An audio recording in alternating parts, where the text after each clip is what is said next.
히브리서 10장 9절부터 18절까지. 함께 보시겠습니다. 시작. 그 후에 말씀하시기를 보시옵소서. 내가 하나님의 뜻을 행하러 왔나이다 하셨으니 그 첫 것을 폐하심은 둘째 것을 세우려 하심이라. 이 뜻을 따라 예수 그리스도의 몸을 단번에 들이심으로 말미암아 우리가 거룩함을 얻었노라. 제사장마다 매일 서서 섬기며 자주 같은 제사를 드리되 이 제사는 언제나 죄를 없게 하지 못하거니와 오직 그리스도는 죄를 위하여 한 영원한 제사를 드리시고 하나님 우편에 앉으사 그 후에 자기 원수들을 자기 발등상이 되게 하실 때까지 기다리시나니 그가 거룩하게 된 자들을 한 번의 제사로 영원히 온전하게 하셨느니라. 또한 성령이 우리에게 증언하시되 주께서 이르시되 그날 후로는 그들과 맺을 언약이 이것이라 하시고 내 법을 그들의 마음에 두고 그들의 생각에 기록하리라 하신 후에 또 그들의 죄와 그들의 불법을 내가 다시 기억하지 아니하리라 하셨으니 이것들을 사하셨은즉 다시 죄를 위하여 제사 드릴 것이 없느니라. 금년 처음 시작하면서 거룩에 대한 말씀을 2달 동안 드렸었고 지금 아멘을 주제로 말씀을 드리다가 고난주간 맞이해서 이 말씀을 좀 같이 나누면서 십자가는 거룩함의 시작이다. 한번 따라 하시겠습니다. 십자가는 거룩함의 시작이다. 우리가 이 말씀 여러분들 오늘 잘 들으시면서 우리에게 고난주간의 의미가 무엇이고 이 고난주간에 우리가 어떤 은혜를 받는지 여러분들이 말씀에 집중할 수 있게 되기를 바랍니다. 우리가 말씀 들을 때 여러분들이 마음을 이렇게 관심을 가지고 신경을 써서 듣지 않으면 우리가 생각이 흐트러지기 쉽습니다. 그래서 여러분들의 마음의 잡념을 없애기 위해서라도 말씀에 잘 집중해 주면 좋을 것 같습니다. 하나님의 구원 계획은 아들이신 예수 그리스도의 십자가를 통해서 완성을 하셨죠.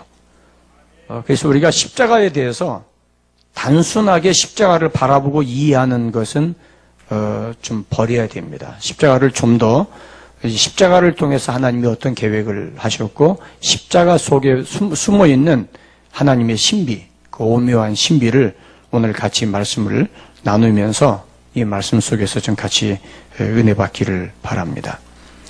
우리가 보통 십자가를 이야기할 때 십자가는 하나님의 사랑이다 그렇게 이야기를 해요. 틀린 말은 아니에요. 십자가를 통해서 하나님의 사랑이 우리에게 증명이 되어졌는데 그렇게 이야기하기에는 좀 뭔지 모르게 앞과 뒤가 잘라진 것 같은 그런 느낌이에요. 십자가에 대한 균형 잡힌 이해는 왜 십자가여야 하는가를 먼저 알아야 돼요. 그래야 십자가가 얼마나 중요한가를 우리가 알 수가 있어요. 요즘 이제 시중에 Why Jesus라고 하는 책이 지금 출판이 됐어요. 전 MBC 보도국장도 하고 주말 앵커를 했던 분인데 이분이 40년 동안 불교에 몸담고 있다가 결혼하면서 이제 아내가 자꾸 새벽에 교회를 가니까 뒷조사를 하려고 골프장 갔다가 골프장이 그날 마침 쉬는 날이어서 집에 가는 길에 이제 교회에 들려서 자기 아내가 진짜 교회에 왔는지 확인하고 그러면서 교회를 좀 정밀 분석하고 취재해서 이 교회에 문제가 있다는 걸 좀 보도해야 되겠다 하는 생각을 가지고 교회에 새벽 기도를 나갔습니다. 일주일째 나가던 날 교인들이 이렇게 찬송을 하는데 그 찬송이 가슴에 콱 맥힌 거예요. 그 찬송이.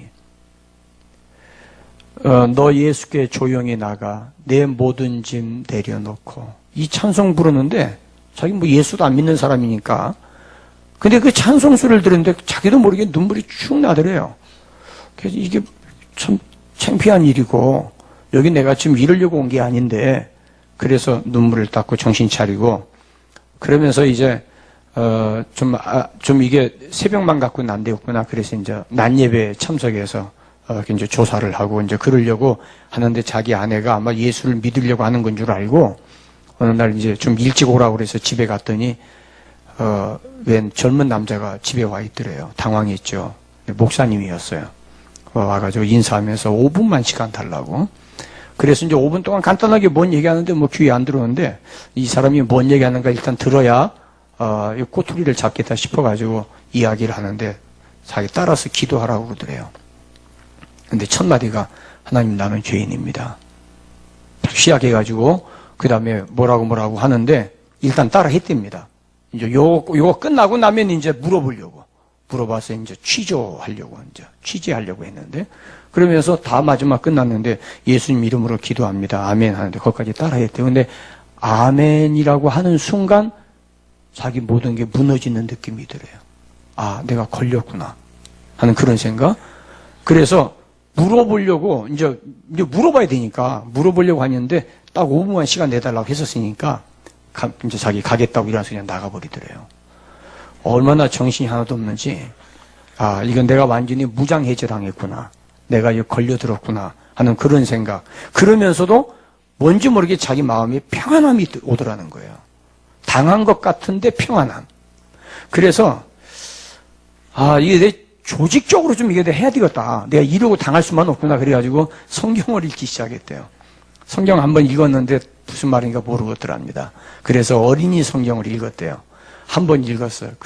뭔가 안 잡혀요. 그래서 한영 성경 2개를 갖다 놓고 비교하면서 분석하면서 성경을 읽다가 이분이 내린 결론이 자기는 40년 불교에 심취했던 사람이어서 종교로 치면 불교만큼 좋은 종교가 없다. 근데 기독교는 종교가 아니더라 하는 거예요. 그분이 내린 결론이에요. 그 책을 여러분들이 한번 이번 봄에 한번 읽어보세요. 왜 예수인가? Why Jesus? 근데 이분이 결국은 목사님 되셨어요. 저는 목사가 아닌 줄 알고 책을 샀는데 보니까 목사님이더라고요. 근데 아주 편하게 12편 자기가 했던 토크들을 이렇게 책으로 엮었는데 아주 편하게 읽을 수 있어요. 이분의 얘기는 그 얘기입니다. 예수 믿으면 변화되지 않을 수 없다. 그래서 이건 종교가 아니라는 거예요. 그게 그분의 결론이에요. 변하려고 변한 게 아니라 예수를 믿으니까 변해지더라. 내가 달라지더라. 세상 보는 게 달라지고 내 인생을 보는 눈이 달라지더라. 그러니까 내 삶 자체가 달라지더라. 내가 나밖에 모르고 다른 사람 생각하지 아니하고 잘 나가던 사람이니까. 그래서 나 MBC 보도국장하고 주말 앵커, 뉴스 앵커까지 할 정도면 뭐 엘리트 아닙니까?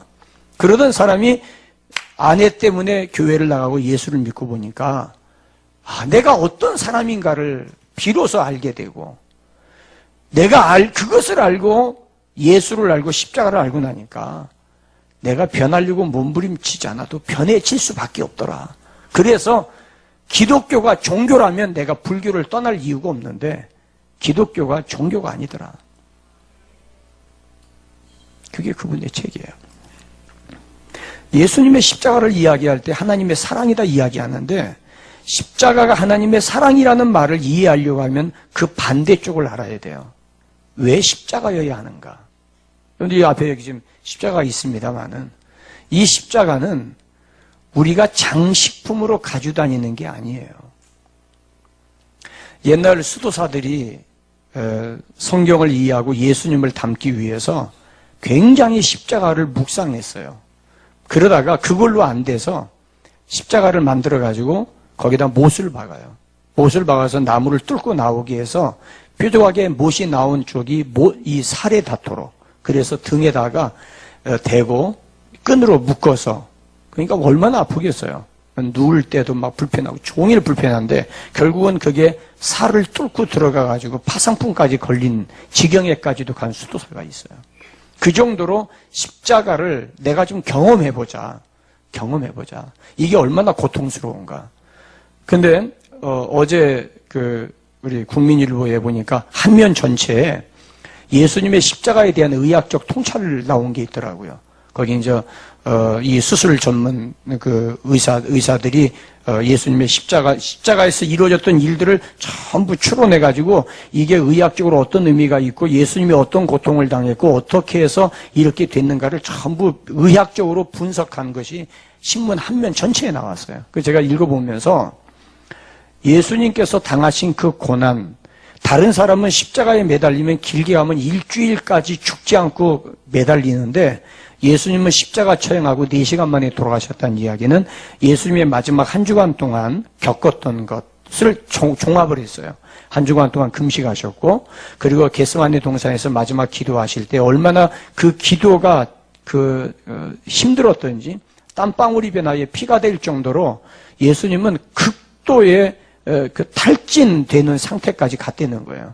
그리고 나서 십자가를 짊어지고 골고다로 가는데 자기 십자가를 질 수가 없을 만큼 이미 쇠진해 있었어요. 그래서 다른 사람이 대신 십자가를 지고 가고 취조받는 동안에 워낙 채찍을 많이 맞았어요. 여러분들 아마 영화 패션 오브 크라이스트라는 영화를 보신 분들 계실 거예요.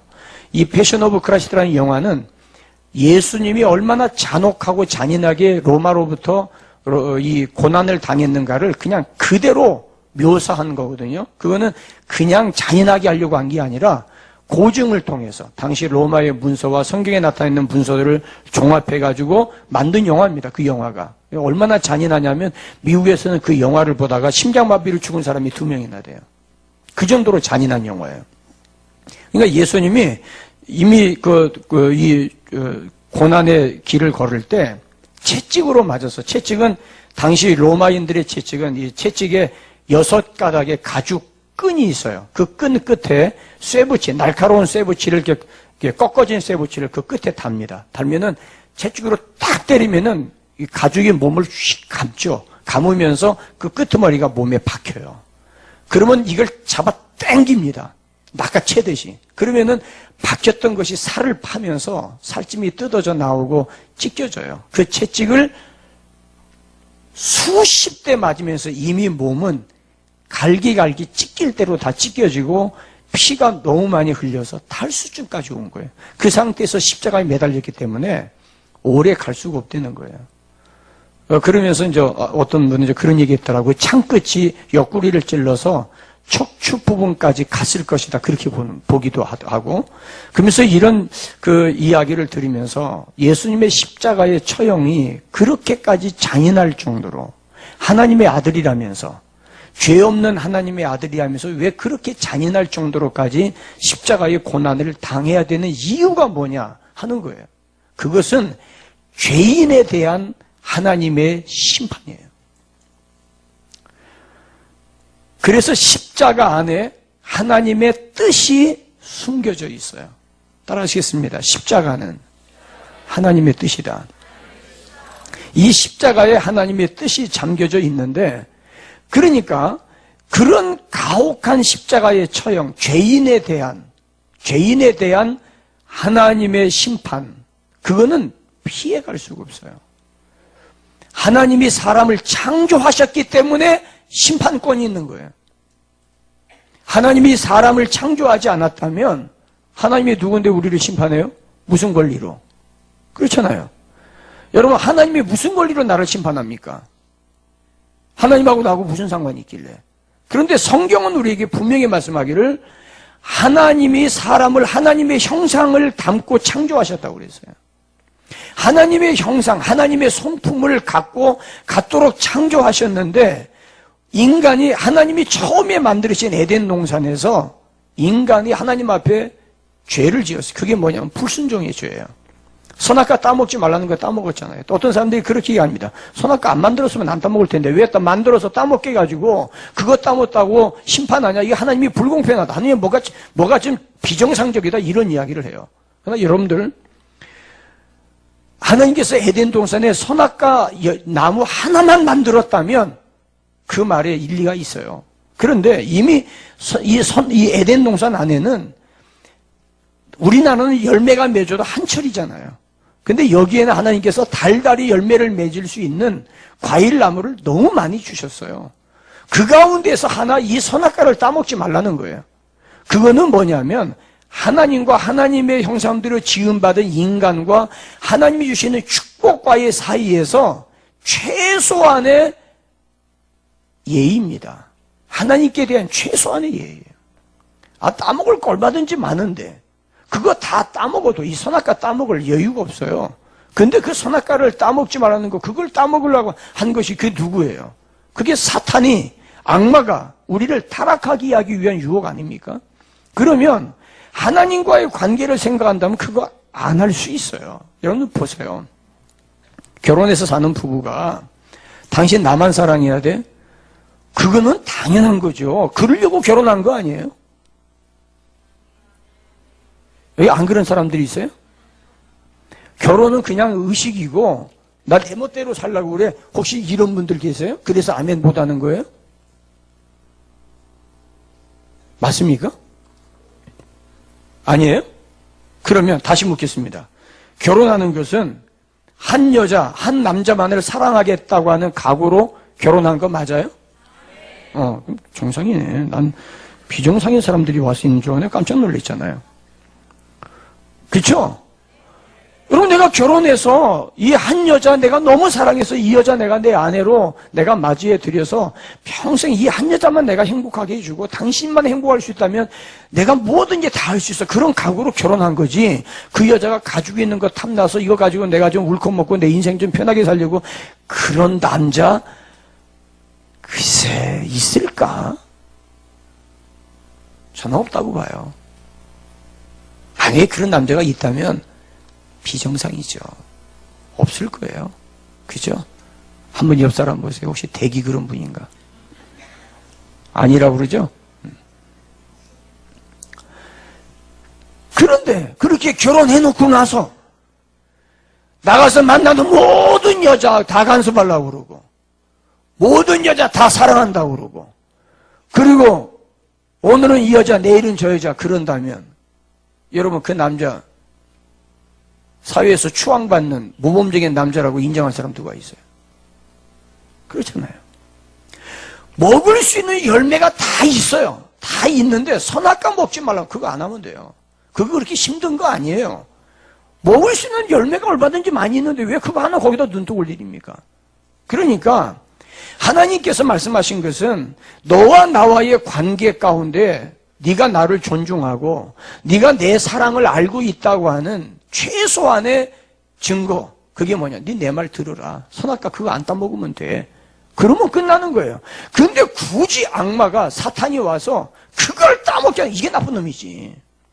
그렇잖아요. 그게 그 나쁜 놈이 그게 사탄이고 그게 마귀예요. 그래서 그걸 따먹음으로 인해서 이것이 내가 하나님과의 약속과 주님의 말씀에 불순종한다고 하는 것을 감히 생각하지 못하는 거예요. 그래서 죄를 지은 겁니다. 그래서 에베소서 5장 6절에 보면 이런 말씀이 있어요. 하나님의 진노가 불순종의 아들들 가운데 임하나니. 불순종의 아들들, 그게 누굽니까? 아담의 후예입니다. 에덴 동산에서 선악과 따먹은 아담의 후예예요. 그래서 죄를 짓는 거예요. 그게 죄인 겁니다. 그 죄의 값은 하나님의 진노라고 그랬어요. 왜 하나님이 진노예요? 하나님으로부터 지음받았기 때문에. 원숭이에서 진화했다고 그러면 그 진노를 받을 수가 없는데, 그런데 그거는 우리의 속임수지, 다윈이 말한 진화론의 허구를 다윈이 죽기 전에 이미 공표했어요. 그런데 그 이야기는 지금 과학이 말을 안 하고 있어요. 이미 찰스 다윈이 자기 진화론을 발표하고 난 뒤에 이것은 거짓이라고 한 그 이야기는 다 빼놓고 찰스 다윈의 진화론이 마치 절대 과학인 것처럼 이야기하는 건 그건 과학자들이 비정직한 거예요. 정직하지 못한 거예요. 이 말씀하면서 에베소서 5장 6절 상반절에 누구든지 헛된 말로 너희를 속이지 못하게 해라. 하나님의 진노를 먼저 말합니다. 갈라디아서 3장 5절로 6절에는 이런 말씀이 있어요. 너희는 땅에 있는 지체를 죽이라. 땅에 살고 있는 내 몸의 지체. 그게 뭐냐면 땅의 지체의 특징이 뭐냐? 음란, 부정함, 사욕, 악한 정욕, 탐심이 우상숭배라고 그랬어요. 이것들 때문에 하나님의 진노가 너희에게 임하느니라. 그러니까 쉽게 말하면 이거예요. 이 세상에 살고 있는 사람 가운데 하나님의 진노, 심판받지 않을 사람 아무도 없어요. 로마서 3장 23절에 뭐라고 했습니까? 의인은 없나니 하나도 없다. 모든 사람이 죄를 범하였으며, 그죠? 모든 사람이 죄를 범했어. 하나님의 영광에 이르지 못하다니. 인간은 죄 없는 사람은 아무도 없어요.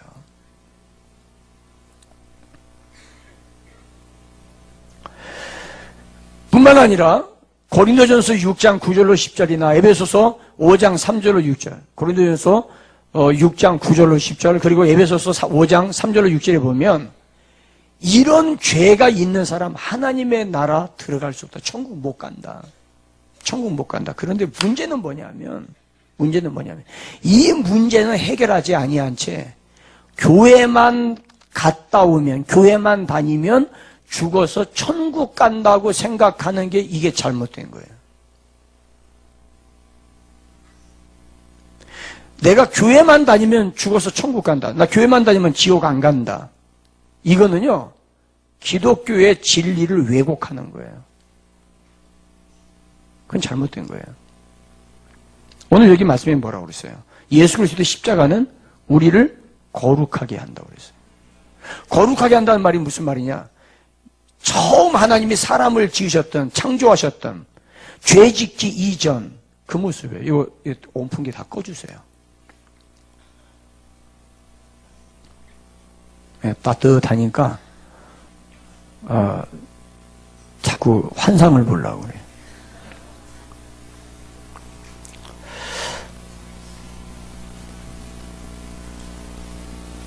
그래서 한번 따라 하실까요?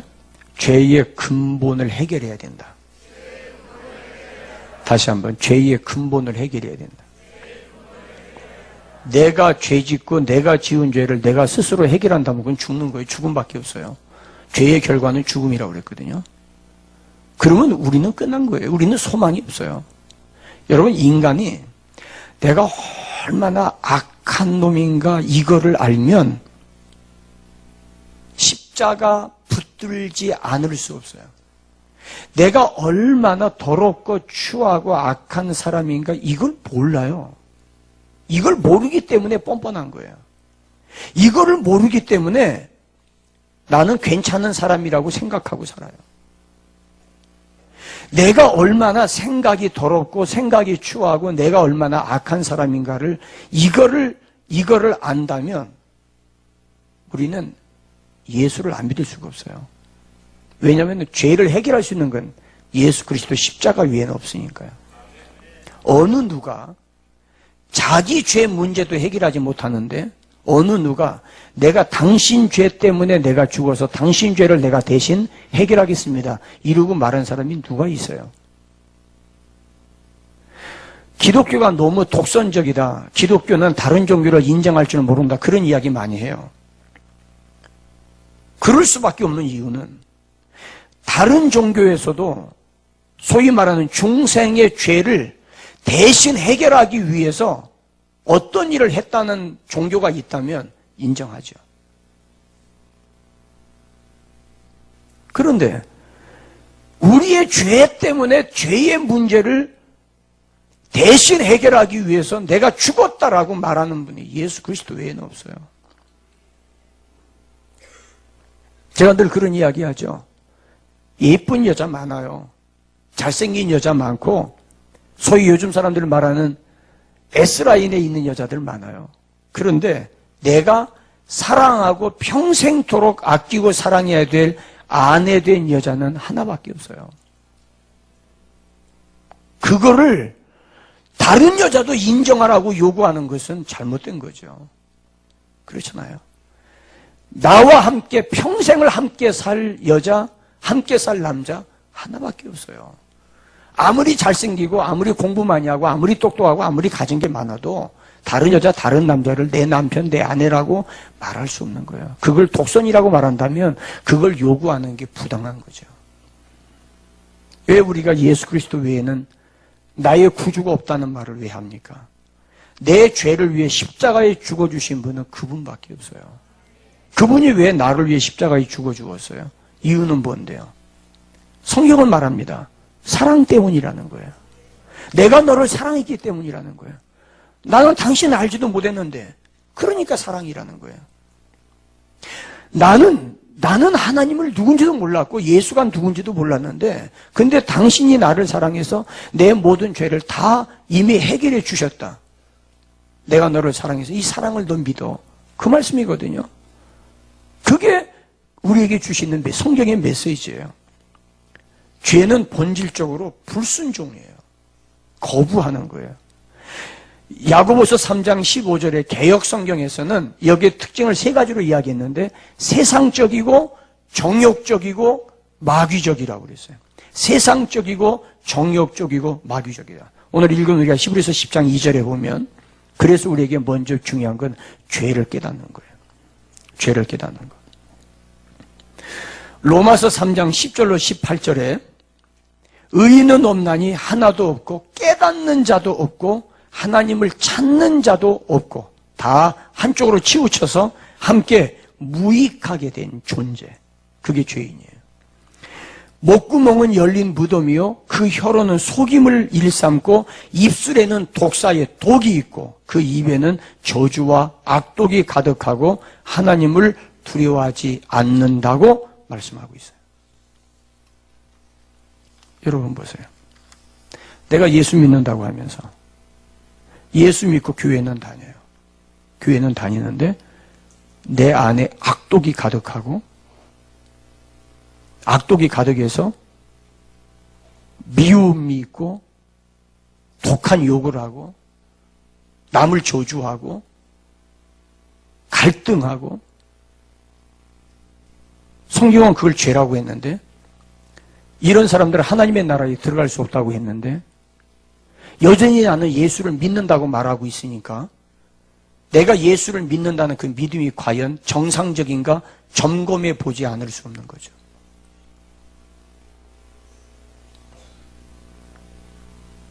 (40년) 동안 불교에 심취했던 사람도 예수를 믿고 나니까 예수 믿으니까 보는 관점이 달라지고 생각이 달라지더라 라고 이야기를 하고, 그래서 목사가 됐는데, 내가 예수를 10년, 20년, 30년 믿었다고 하면서 정말 내가 예수 믿고 교회 가서 열심히 예수 믿고 예배 드리고 그래서 교회에서 직분까지 얻었다고 하면서 여전히 마음속에 미움과 갈등이 존재하고 독성이 내 안에 있다고 하면 구원받았다?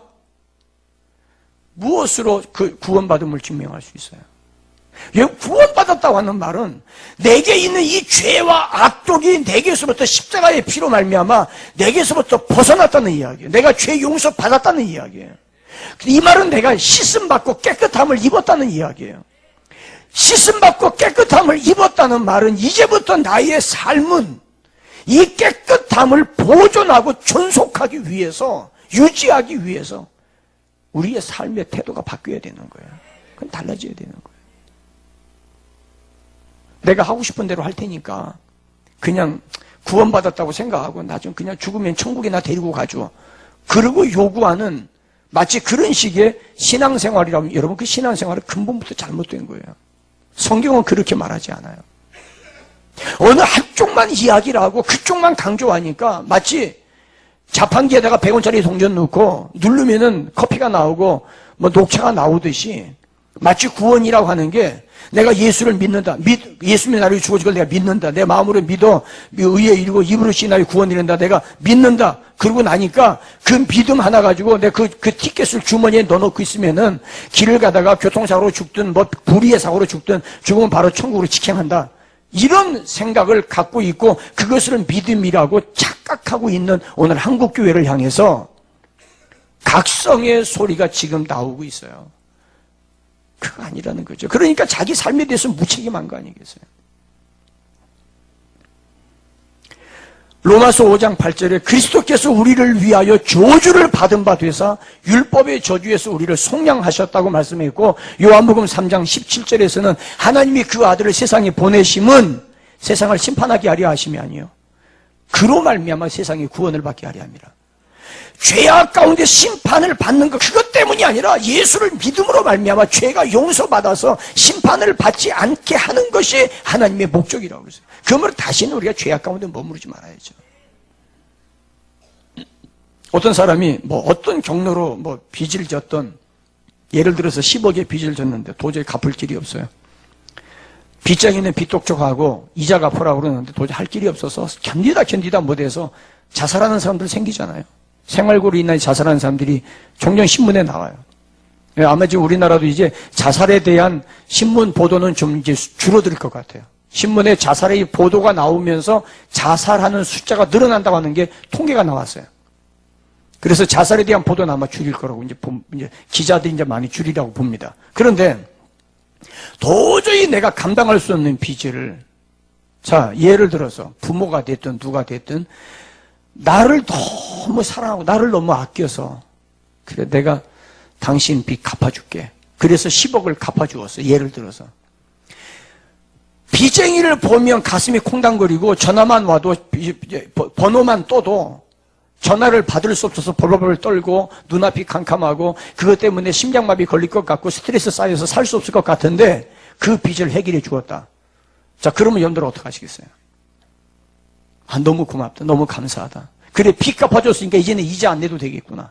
그러면 이것 갖고 내가 돈 모아서 충분히 살 수 있어. 그래서 새로운 생활을 한다면 빚 갚아준 사람이 보람이 있어요.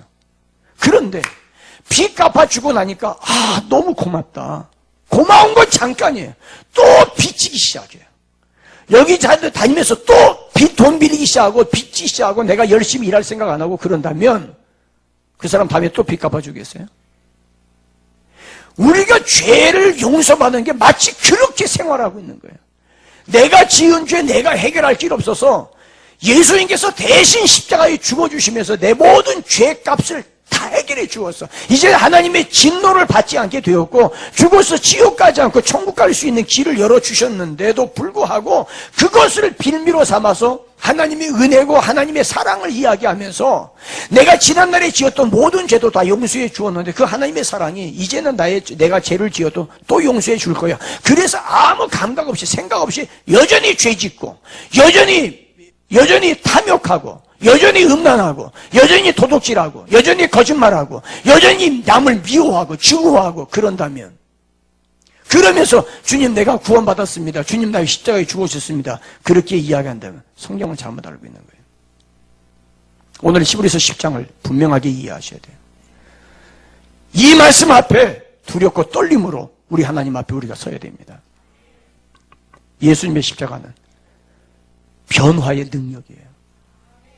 이 십자가 앞에 서면 예수님이 내가 그렇게 죽어야 될 그 모습을 주님이 대신 죽어 주심으로 말미암아 내가 다 해결해야 될 그 죄를 예수님이 다 해결해 주었다. 그리고 그 십자가 앞에 서서 주님이 흘리신 그 피를 바라보고 내가 어떻게 똑같은 옛날 생활을 할 수 있단 말이에요.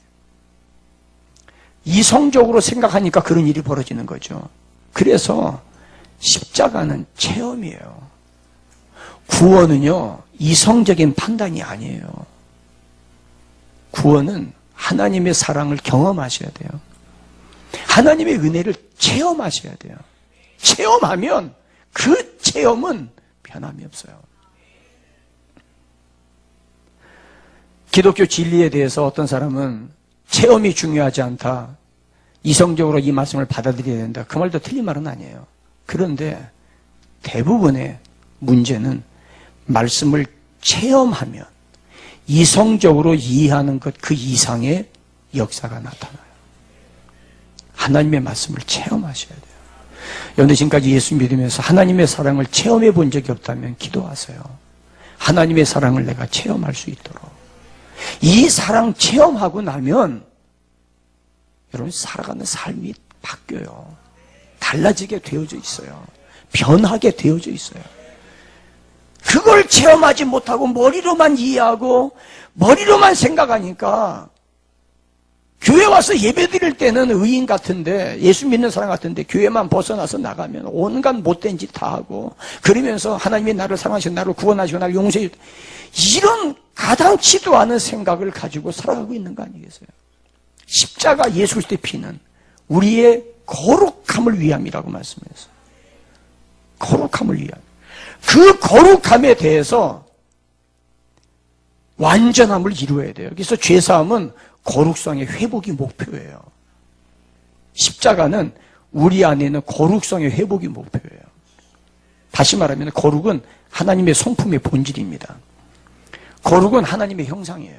이런 하나님의 형상대로 지음받은 인간이 불순종하고 내 멋대로 살다가 내가 가고 싶은 대로 내가 하고 싶은 대로 고집하고 살다가 하나님의 형상이 망가지고 깨어졌어요. 그래서 오늘 보면 히브리서 10장 11절로 12절 10절부터 11절 12절에 보면 10절에서 우리를 거룩하게 해주시고 11절과 12절에서 죄를 없이 하시려고 구약에서는 제사를 주었지만 예수님이 직접 대신 제물이 되어서 죄를 없게 했다. 그래서 거룩함을 목표로 살아갈 수 있는 은혜까지 주셨어요. 그런데 우리가 말씀을 묵상하지 아니하고 그 말씀을 가슴에 새기지 아니하는 것 때문에 하나님이 거룩함을 주셨는데 거룩함을 잊어버리고 있어요. 여전히 고집대로 살아가고 있는 거예요. 그러면서 몸이 약하고 마음이 노인데 몸이 약하고 환경 때문에 이런 핑계 대고 있는 우리 모습 아니에요. 사랑하는 여러분, 예수님의 십자가는 우리의 거룩함을 주시기 위한 하나님의 유일한 방법이었어요. 그 피로 말미암아 우리의 죄를 씻어주신 거예요. 히브리서 13장 12절 히브리서 뒤로 넘어가면 13장 12절에 예수도 자기 피로써 백성을 거룩하게 하시려고 성문 밖에서 고난을 받으셨느니라.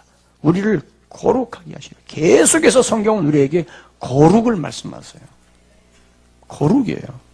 그래서 따라하시겠습니다. 진정한 거듭남은 거룩한 변화다. 다시 한번, 진정한 거듭남은 거룩한 변화다. 14절에 말씀. 거룩하게 된 자들을 그 다음에 온전하게 하신다. 여러분, 우리가 예수 믿는 것은 내가 거룩함을 완전히 이루었다는 의미가 아니에요. 거룩함을 시작하게 된 거예요. 거룩한 삶을 살 수 있는 은혜를 주신 거예요. 아멘입니까? 그러니까 예수 그리스도께서 내 죄를 위해서 십자가에 죽어주심으로 죄악 가운데서 나를 건져주셨다. 이게 구원인데, 건져주셨으면 다시는 거기로 들어가지 말아야죠. 아멘입니까? 여러분 보세요. 저를 보세요. 불순종하면서 죄를 지어서 죽음 가운데 있던 우리를 건져주셨을 때, 건져주어서 거룩하게 해주시고 나면, 보세요. 이전에 똑같은 짓을 했을 때, 잘 들으세요. 똑같은 짓을 했으면 옛날에는 그가 죄고 지금은 죄가 안 되나요? 아니, 그런 논리가 어디가 있어요? 그게 이단의 논리예요. 내가 예수 믿기 전에 도둑질 했어요. 그 죄예요. 도둑질이 죄예요. 그런데 하나님께서 나를 위해 십자가에 죽어주시고 내가 그 구원하심을 믿음으로 말미암아 내가 구원받고 난 뒤에는 도둑질이 아닌 거예요? 여전히 도둑질이 그 죄예요. 예수 믿기 전에는 음란죄가 예수 믿고 난 뒤에 구원받고 난 뒤에는 똑같은 짓 했는데 음란이 안 된단 말이에요? 그게 이단이 하는 이야기예요. 아니에요. 인간은 연약하기 때문에 똑같이 죄를 지을 수가 있어요. 연약함이 있어요. 그러나 예수의 피로 말미암아 구원받고 죄사함 받은 걸 믿는 사람이라고 하면 내가 또 같은 죄를 반복해서 지었을 때에 이제는 십자가 앞에 가요. 그것이 죄인 걸 깨닫고 십자가 앞에 갑니다. 그리고 거기서 다시 주님의 십자가의 고난을 기억하면서 그 죄의 통증을 느껴야 돼요. 주님, 저 잘못했어요. 죄송해요. 용서해 주세요. 됐죠? 용서받은 거죠? 맞죠? 아멘. 그리고 돌아 나오면은요, 죄의 통증을 몰라요. 그러면 그 똑같은 짓을 반복할 수 있는 여지가 100% 있습니다. 여러분, 다윗이 남의 여자, 남의 아내를 탐내가지고 죄를 짓고 난 뒤에 하나님, 저 왕인데 이 정도야 사실 뭐 왕이 할 수 있는 거 아니에요? 하나님? 왕이 이 정도 권리 없어요? 하나님, 그냥 잘못했다고 할 테니까 용서해 주세요. 그래서 만약에 용서받았다면 다윗은 똑같은 짓을 2번, 3번 반복할 수 있는 여지가 있어요. 그런데 다윗 그렇게 했습니까? 얼마나 가슴이 저미도록 회개했는지 시편의 곳곳에 자기의 죄에 대한 통렬한 자각과 자기 비판과 얼마나 그 잘못을 뉘우쳤으면 울고 또 울고 울고 또 울어서 자기 눈물에 침상이 썩을 정도로. 침상이 어떻게 했어요? 그 상아로 만드는 침대인데, 다윗이 잠드는 그 침대는요, 코끼리 상아로 만드는 침대예요. 그게 어떻게 눈물로 썩어요?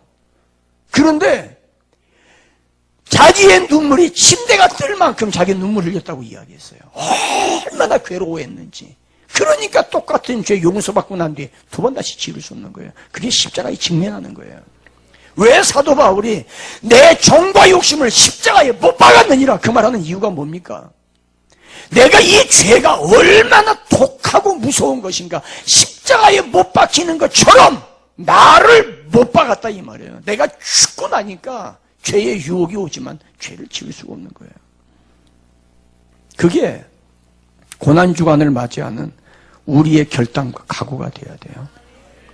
히브리서 9장 14절에 보면 하물며 영원하신 성령으로 말미암아 흠없는 자기를 하나님께 드린 그리스도의 피가 어찌 너희 양심을 죽은 행실에서 깨끗하게 하고 살아계신 하나님을 섬기게 하지 못하겠느냐. 이게 두 가지입니다. 두 가지인데, 성령으로 말미암아 하나님께 예수님이 자기를 들여서 흘리신 그 피로, 그 피 때문에 성령께서 그 피를 통해서 우리를 죽은 행실에서 우리 양심을 깨끗하게 해주고, 그 다음에 살아계신 하나님을 섬기게 한다. 거룩함이라고 하는 말은 죄가 용서되었다는 말과 동시에 내 죄를 용서하신 하나님 앞에 하나님을 섬기는 삶이에요. 섬기는 삶으로 가야 돼요. 그것이 우리가 거룩함을 온전하게 이루어가는 과정이에요. 히브리서 12장 14절 거룩함이 없이는 아무도 주를 보지 못하리라. 이 단호한 얘기입니다. 여기에 다른 변명할 수가 없어요. 거룩하지 않으면 천국 못 간다 이 말이에요. 거룩하지 않으면 예수님 못 만난다 이 말입니다. 그런데 아무 생각 없이 여전히 똑같이 죄짓고 똑같이 못된 짓 하고 교회 다니니까 나 구원받을 거야. 착각하지 마라 이 말이에요. 오늘날 한국교회가 미국교회 영향받아가지고 이상하게 왜곡된 이 값싼 복음 때문에 오늘 한국교회가 이 진통을 겪는 거 아니겠어요? 그러니까 예수 안 믿는 사람들이 볼 때 저 예수 믿는다는 것들 온갖 못된 짓은 다 하고 믿으면 구원받는다고 하면 나 그런 예수 안 믿겠다. 이 말 나오는 거 아니에요. 정말 예수를 믿는다고 하면 구원받은 하나님의 백성이라고 하면 나를 죄에서 구원하시고 구원받은 하나님의 성도들이 이제는 변화된 삶을 살아서 내가 손해보더라도 정직하고 내가 양심이 부끄럽더라도 말씀대로 살고 아멘입니까? 내가 미워하고 증오한 사람 있더라도 정말 그 사람 내가 미워하지 않으려니까 내가 손해봐야 돼. 그러더라도 성경에서 사랑하라고 생각해 사랑하고 화해하고 그것이 믿는 사람의 삶이 변화지. 아멘입니까? 주님께서 원하시는 바로 그걸 말씀하는 거예요. 초대교회는 그랬어요. 초대교회가 그랬기 때문에 그렇게 살다가 순교당하고 죽는 걸 보면서도 나도 예수 믿겠다고 나선 거예요. 왜? 저렇게 사는 게 옳거든. 내가 얼마나 오래 사느냐가 중요한 게 아니라 나도 저렇게 살다 깨끗하게 죽으면 나 천국 가겠구나. 그래서 그 죽음을 보면서도 예수 믿겠다고 나온 그것이 결국은 로마 정부를 뒤집어 푼 거예요. 근데 오늘 예수 믿는 사람들은 주변에 많은데 예수 믿는다고 하는데 정말 예수 믿는 사람답게 사는 예수 믿는 저 사람을 보면 내가 부끄럽고 예수 믿는 저 사람을 보면 내가 창피하고 예수 믿는 저 사람을 보면 내가 이렇게 살면 안 되겠다고 하는 양심의 도전을 받는 그런 기독교인이라고 하면 이 사회가 왜 변화되지 않겠어요? 저렇게 예수 믿으면 나 예수 안 믿어. 그러니까 오늘날 기독교 복음이 능욕당하는 거 아니겠어요? 이러면 여러분 이게 누구 이야기 아니에요? 우리 자신 이야기예요. 내 이야기예요, 내 얘기. 내가 정말 예수 믿는다고 하면 변해야죠. 예수 믿는다고 하면서 온갖 음담패설은 다 하고 모함하고 직장에 있으면서 온갖 못된 짓 다 하고 자기 진급하기 위해서 권모 술수 쓰고 남들 막 모함하고 그렇게 해서 진급하면 뭐 하겠어요? 그러니까 욕먹는 거 아니에요.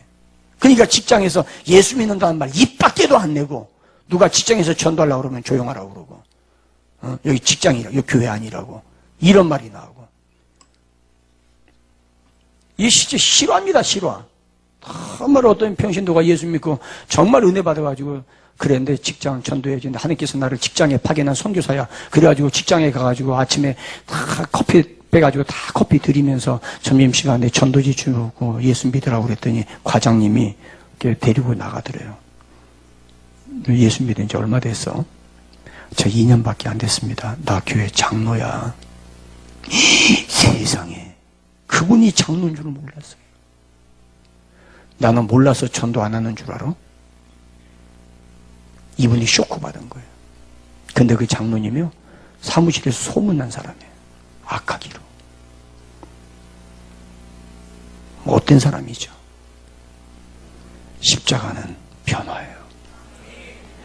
이 고난주간에 예수님의 십자가 앞에 직면하면서 주님의 십자가가 나의 죄를 어떻게 용서했는가를 보고 내가 정말 그 피로 말미암아 구원받았다면 이전처럼 살면 안 됩니다. 아멘입니까? 나의 삶을 바라보고 예수를 믿지 않는 사람들이 충격을 받을 수 있도록, 정말 예수 믿으려면 저렇게 믿어야 돼. 나도 저렇게 살 수 있다면 나 예수 믿겠어. 정말 미워할 사람 미워하지 않고, 정말 죽이고 싶을 정도로 막 마음에 원한이 쌓였을 텐데 다 그거 없이 풀어내서 하나 되고, 저 사람 진짜 존경스럽다. 자기가 이번에 이 한 건 하면은 돈 얼마든지 벌 수 있는데 동료 위해서 다 양보해주고 잘하게 도와주고, 저 등신 아이가 저거 이 한 건이면은 몇 천만 원이 왔다 갔다 하고 몇 억이 왔다 갔다 하는데 저걸 나만 대주나. 저 사람 또라이다. 저 뭔가 잘못된 사람 아이가. 그런 줄 나중에 알고 보니까 예수 믿는 사람이야. 그래서 그랬구나. 저 사람 바보가 아니었구나. 사랑하는 여러분, 우리의 삶을 우리 한번 돌아보십시다. 다시 십자가의 은혜가 필요하지 않습니까? 다시 십자가 앞에 우리가 두 무릎을 꿇어야 될 그런 우리의 모습 아닌가요? 변화시키는 성령의 능력을 갈망하세요. 따라하시겠습니다. 변화시키는 성령의 능력을 갈망하자. 요한복음 3장 5절에 말씀하세요. 물과 성령으로 거듭나지 않고는 하나님 나라에 들어갈 수 없다. 물과 성령으로. 이게 무슨 얘기예요? 우리를 변화시키는 건 성령의 역사예요. 성령 충만 받고 성령이 내 안에 계시다면 변화예요. 성령님은 우리를 십자가 앞에 직면하게 하세요. 성령님은 우리를 예수가 누구인지 알게 하세요. 발견하게 하세요. 성령님은 내가 누군가를 알게 하세요. 그래서 그 성령의 은혜가 내게 임하면 우리의 삶을 성령께서 변화시켜줘요. 성령의 능력은 내적 변화입니다. 데살로니가 후서 2장 13절, 하나님이 처음부터 너희를 택하사 성령의 거룩하게 하심과 진리를 믿음으로 구원을 받게 하심이니, 성령의 거룩하게 하심, 죄악되고 속물 같은 인간인 나를 성령께서 거룩하게 하시는 게 뭘 통하여? 십자가를 통하여. 나로 하여금 십자가 앞에 직면하게 하고, 이게 성령의 은혜예요. 아멘입니까? 은혜 받고 마음이 붕 떠서 무슨 은사 체험하고, 그게 성령의 역사, 그것이 핵심이 아니고 성령의 역사 핵심은 나를 거룩하게 하는 거예요. 고린도전서 6장 11절, 주 예수 그리스도의 이름과 우리 하나님의 성령 안에서 씻음과 거룩함과 의롭다 하심을 받았느니라. 무슨 얘기입니까? 성령의 은혜를 체험하고 나면 내가 변해요.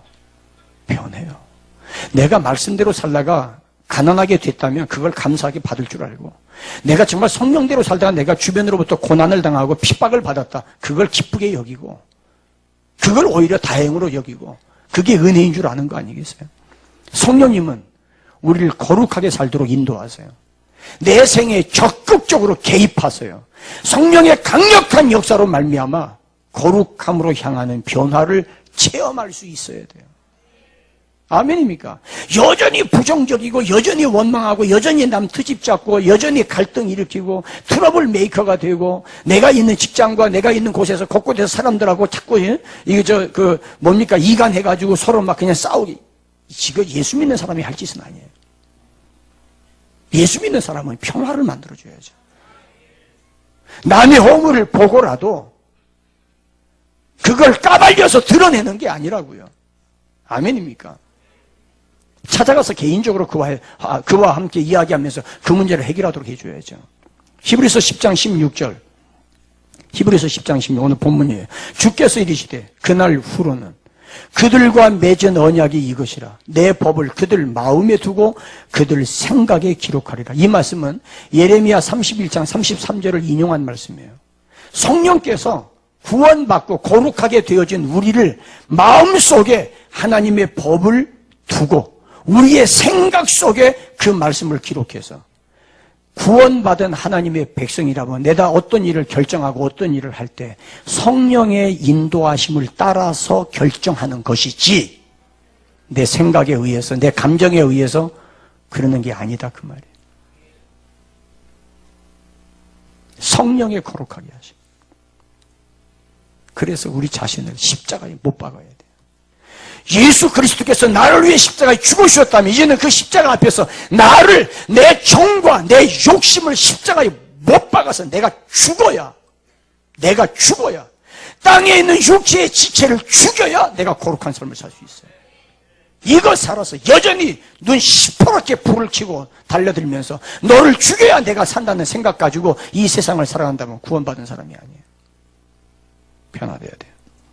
십자가를 통한 구속의 은혜, 거룩함을 향한 출발이요 시작입니다. 여기에 성령께서 직접 개입하셔서 간섭하시는 역사가 있어요. 히브리서 10장 29절 보세요. 히브리서 10장 29절 우리 함께 볼까요? 다 같이 시작. 하물며 하나님의 아들을 짓밟고 자기를 거룩하게 한 언약의 피를 부정한 것으로 여기고 은혜의 성령을 욕되게 하는 자가 당연히 받을 형벌은 얼마나 더 무섭겠느냐 너희는 생각하라. 이 세 가지를 이야기하고 있어요. 세 가지. 하나님의 아들을 짓밟고 하나님의 아들 누굽니까? 예수 그리스도 어떤 분이세요? 나를 위해 십자가에 죽으신 분이세요. 그 예수를 짓밟고 무슨 말입니까? 예수님이 나를 위해 죽어주시고 나를 구원하시는데 예수님의 십자가에 죽으심 아랑곳하지 아니하고 내 멋대로 살아가면서 예수님 짓밟고 있는 여러분 이러고도 구원받았다고 말한다면 그건 사기치는 거예요. 나 때문에 예수님이 드러나야 되는데 아이고 저거 보니까 예수 믿으면 안 되겠다. 행여나 이런 삶을 내가 살았다면 하나님 앞에 처절하게 회개해야 됩니다. 아니 히브리서 6장에는 회개할 수 없다고 그랬어요. 히브리서 6장은 하늘의 비춤을 받고 은사를 체험하고 그리고 나서 죄를 짓고 타락한 사람은 회개할 수 없다고 그랬어요. 끝난 거예요.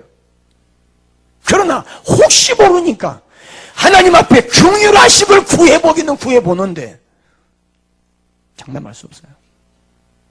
이게 얼마나 무서운가를 모르고 있는 거예요. 여러분 영국의 청교도들이 얼마나 이 부분을 무섭게 가르쳤는지 몰라요. 청교도의 신앙은요 거의 순교적이었어요. 구원받고 난 후에 변화받지 않으면 교회에서 재판에서 순종하지 않겠다면 교회에서 내쫓았어요. 당신은 예수 믿는 사람 아니라고. 나가라고.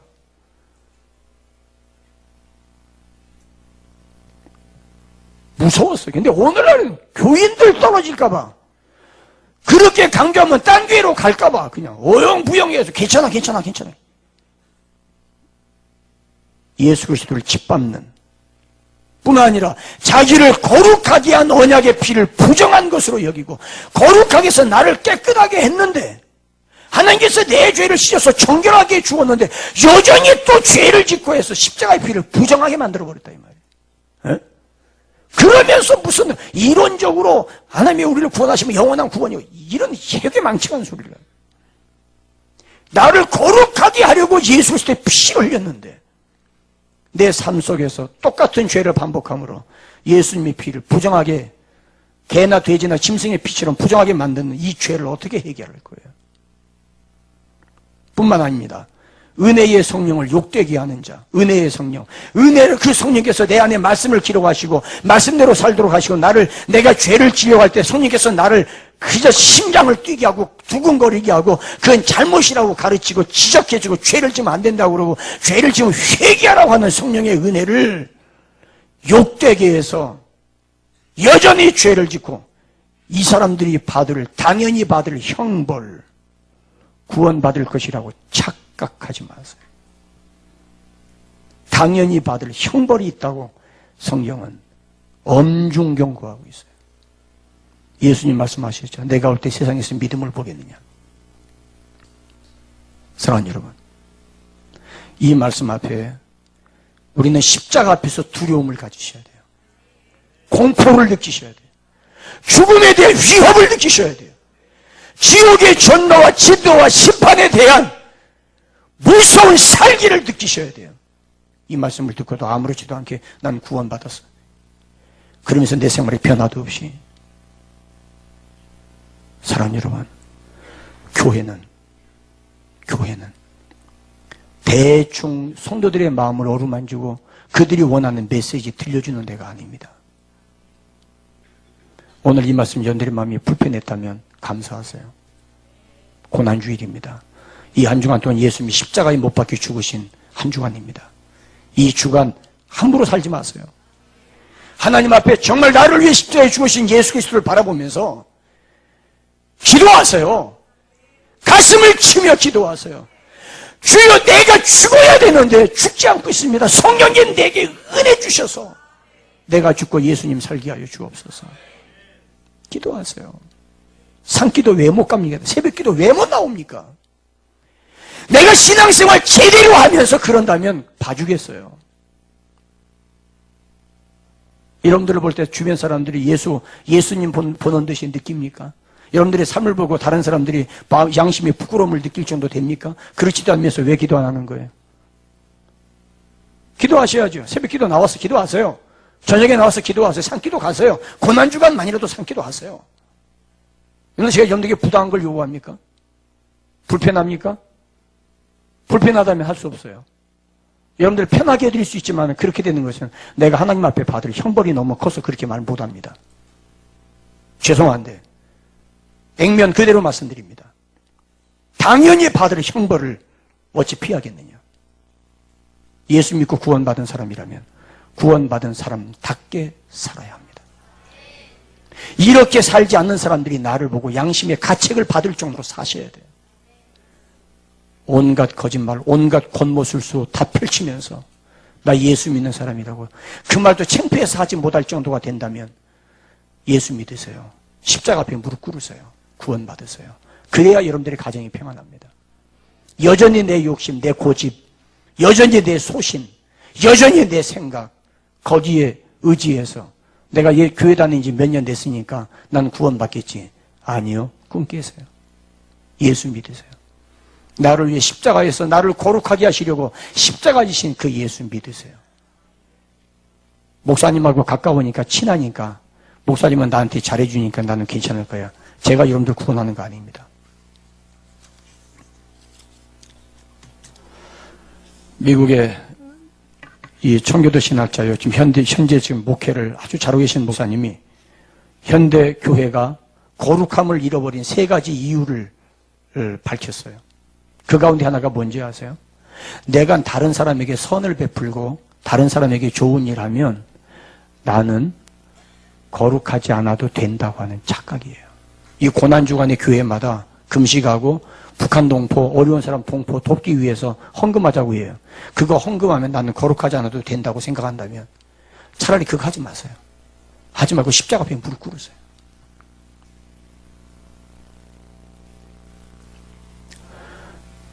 내 머릿속에 있는 인간의 생각, 내 잔꾀, 내 생각, 그것이 나를 지옥으로 끌고 갑니다.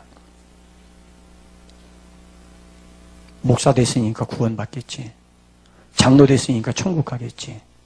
권사 됐으니까 하나님 앞에 가면 주님이 나를 영접하시겠지. 변화받으세요. 변화받으세요. 십자가는 거룩함을 향한 변화입니다. 기도하시겠습니다.